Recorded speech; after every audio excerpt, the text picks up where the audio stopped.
Greetings, friends. That's right, Culturians. You're back on the Culture Casino channel for some more news and information you can't do without. Well, maybe. I mean, if you're a DC fan right now, you are flying high. If you happen to enjoy Marvel more, well, you're not having a good day, week, month, year. In fact, this last year, or the last 7 months, have been terrible for you. It's August 1st. Are you looking forward to the next 4?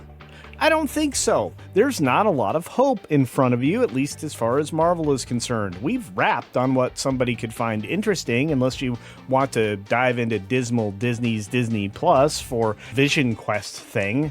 I don't think anybody's all that interested in that. Count just one person that I know that even cares.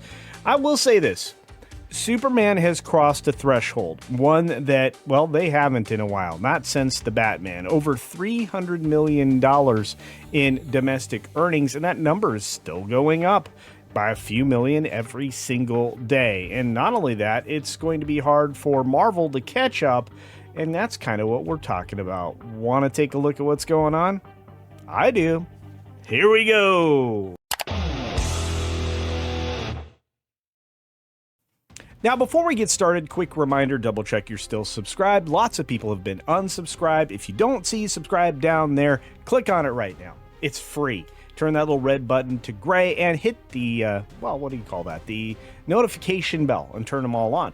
And if you can, watch 2 of my videos in a row. If you click on a playlist right after this one, find something that looks interesting and dive in, whether it would be the 6-minute daily or one of the other amazing things that I produce each and every day. It will help. First of all, YouTube's unlikely to unsubscribe you in the future. If you do that once a week for all your favorite creators, you'll be better off. But we'll sweep that to the side for now. Hit that thumbs up button while you're down there, though, and get ready to comment, as I normally say, because we are talking Superman from Deadline. This is an Ante de Alessandro article. This is Anthony over there saying it's crossing 300 million. 9th DC film to hit the mark and first since 2022's The Batman. Neons Together scares up 2.6 million on first day, and as you are watching this, previews for everything that's coming out this weekend, including Naked Gun, happened yesterday. That's right. So we'll be getting some numbers. If you have not seen or if you are not planning on seeing the 6-minute daily today, you're going to miss out because we're going to cover that, and I'm going to see that film, so you don't have to. But sounds like you may want to. Everything out of there's coming out praise, and if you like goofy comedy from Police Squad or any of the former Naked Gun films, this is supposed to be right in line. So I'm actually genuinely excited. So let's jump on to this and see what we have for Manny. DC Warner Brothers' Superman from James Gunn is passing the 300 million mark at the domestic box office on Thursday. Yesterday, for those of you watching on Friday. It's the first DC movie to cross that threshold since the Batman pulled that off in 2022. Overall, Superman is the 9th DC movie to cross the 3-century mark as the US-Canadian box office after 2008's The Dark Knight, which was an exceptional film. 2012's The Dark Knight Rises, another exceptional film. And 2017's Wonder Woman at 412.8 million. Mind you, that was the one and only good Wonder Woman movie. The follow-up was absolutely awful, and I wasn't really a big fan of the Batman, but at 369 million domestic, it did pretty well. Of course, 2019's The Jokers was, of course, the absolute biggest thing at the time, 335.4 million, and a total $1 billion for an R-rated movie, which held the record until Deadpool and Wolverine just, a year ago? Yeah, wild stuff. Aquaman was awful, 335.1 million. 2016's Batman v Superman, complete garbage dump at 330 million. And 2016's Squad, I can't see that first word because of YouTube, 325.1 million. And that's the power of words on YouTube, friends. Now, I want to visit another article because I want to throw some dirt on Pedro's grave because he's single-handedly, I guess, disconnecting the audience from interest when it comes to Marvel. From Cosmopolitan, that's right, the women's magazine. Or maybe, some other people might enjoy it, I don't know. But everything you need to know about the Pedro Pascal backlash and why it matters. Now, of course, they say, or Olivia here says, trolls will be trolls. It's not trolls. It's your over-exaggerated effusiveness for this man that makes zero sense and trying to hold him up as some kind of masculine icon. But there's more to it than that, and it is such a turnoff to the audience, they're not showing up. Olivia says, when I first heard there was backlash against Pedro Pascal, I was terrified. Ooh, terrified. Surely only some disastrous scandal could have prompted any outrage against everyone's current Hollywood crush. This lady is so out of touch. My goodness. Oh, how wrong I was. It turns out Pedro Pascal backlash isn't due to any offensive joke or impropriety. It's because he has anxiety and supports LGBTQ rights. Confused? Allow me to explain. You know what? We don't have to read this. We already know this dude's a creep. And this is a woman standing up for a super creepy dude doing super creepy stuff. If any other actor had been out there doing this in promotion of anything, they'd have been canceled right away by outlets like the Cosmopolitan, right? You know, I could have a nice drink of a Cosmo right now. Anyway, we'll set that aside.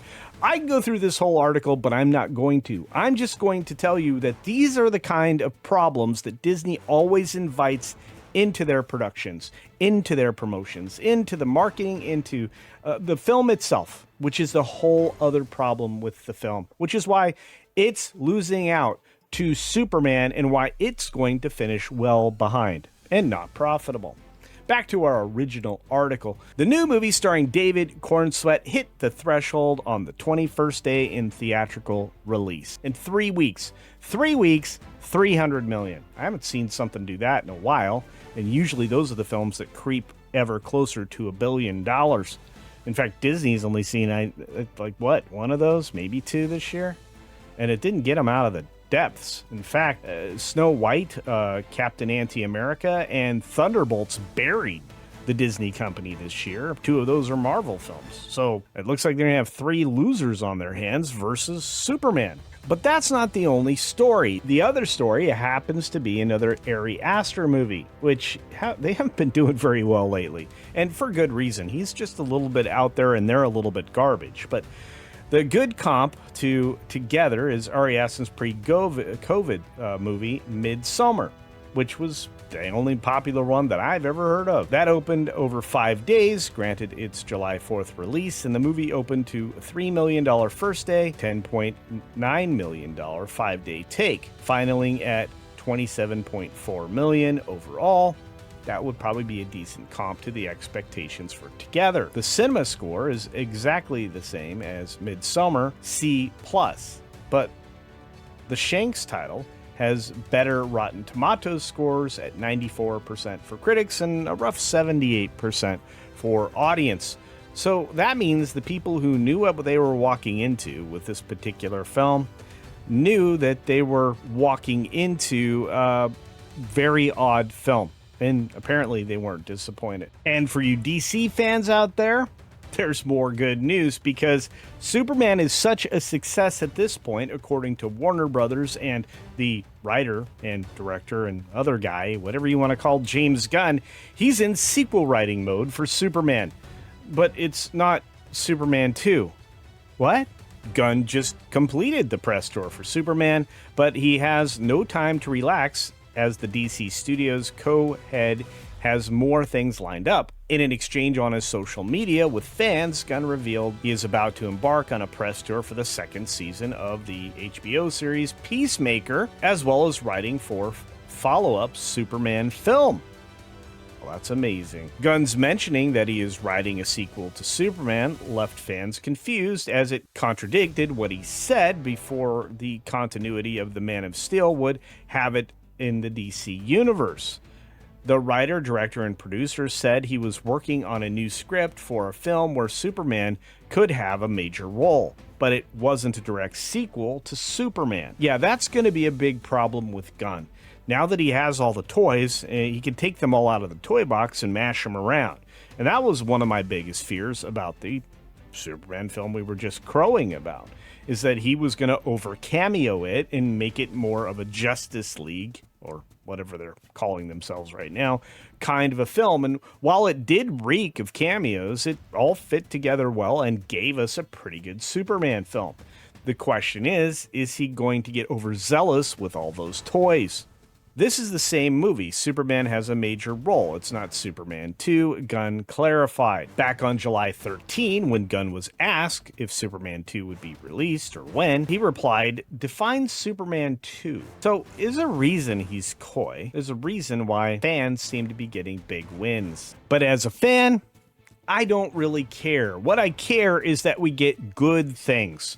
Good things matter. And if we get good things, or almost entirely good things, sometimes we're going to have a stumble, sometimes the movie's not going to quite click, but if we get good things on the DC side, we'll be okay for superheroes for a little while longer.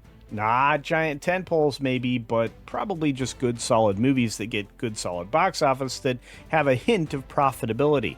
And right now, I guarantee you, Warner Brothers is looking for that right now. Was $300 million an actual milestone? Yes, especially domestic. Is the goal to get over $785 million on the low end? Yes, because at that point they could start to pretend like they reached some kind of profitability. If you watched my previous video, or one of the previous videos I've done, you'll find out that's nowhere close. But if this climbs over $800 million, then I'll stop being a curmudgeon and say congratulations. Now, those are my thoughts. I think Superman is a winner, despite the fact that it may not be profitable.